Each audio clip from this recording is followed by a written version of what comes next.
just say a few things just to kind of bring some key points together, and then we'll open up for questions. There's kind of a what we might call a sort of ontological dilemma when we're looking at refugee resettlement, right?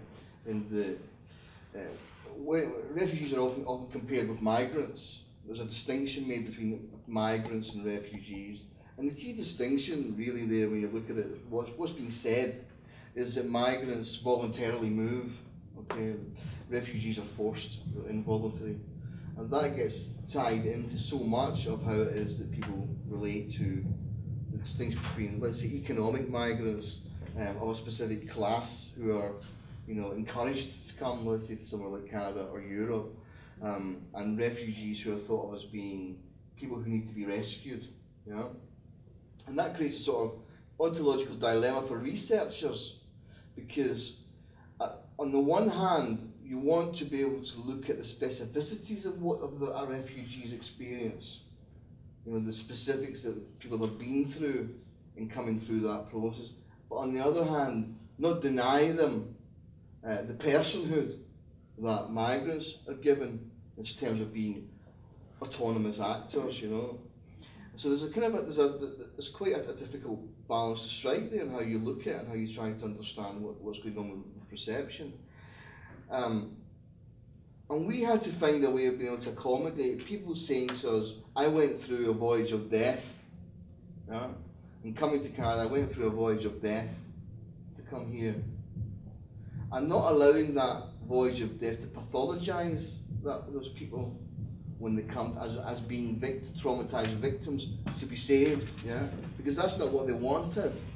They wanted, when they talked about a voyage of death, what they wanted to draw attention to was something else. Was that, so for example, we left Aleppo. I went first, this is a father talking, I went first to Lebanon and found somewhere for us to live, and I managed to find myself a casual job, and I went back to bring my wife and my kids to Lebanon with me.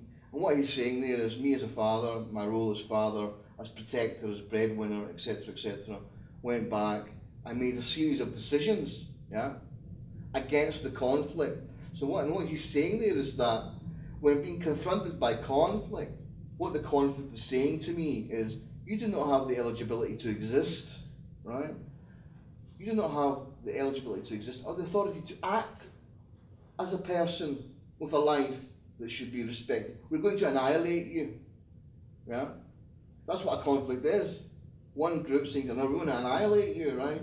You don't have the eligibility to exist. We're going to kill you. But that doesn't define those people. It doesn't define them, because when they're taking decisions and implementing actions and strategies to deal with that, they're employing the last 30, 40 years worth of experience from their life. As fathers, as mothers, etc., etc. They're drawing on these pre-conflict identities to deal with that. And so when they come here, that's what's coming. Someone who's used the pre-conflict identity to deal with conflict, to say to the disconfirming forces of conflict, I have the eligibility to exist and the authority to act, as a person, as a father, as a mother, as a Muslim, as a Christian, whatever, and that's what I'm going to be when I'm here. I want the eligibility to exist and the authority to act as someone other than a refugee, someone who wants a life beyond refuge. I attach meaning to that experience. It becomes an existential, a way of explaining my life. So it's not that they become culturally transformed, i.e., into something else. It's that there's an existential thread which links pre-arrival and post-arrival, which then translates into intersubjective transactions of worth with sponsors and the host community. With that worthiness that people have demonstrate self-worth. I have the eligibility to exist. I have value. I'm a valued person. That then becomes part of the intersubjective transaction of work in the resettlement context. And that's really what we're trying to get to here. We're trying to move beyond these till now, quite useful ways, I think, of looking at refugee resettlement. But draw attention, it's been extremely valuable, I think, for us in drawing attention to the nuances and intricacies which are so powerful within the dynamic of resettlement. That's all I want to say. So let's open up to questions. You can direct your questions to individuals or to the group. Yeah, please.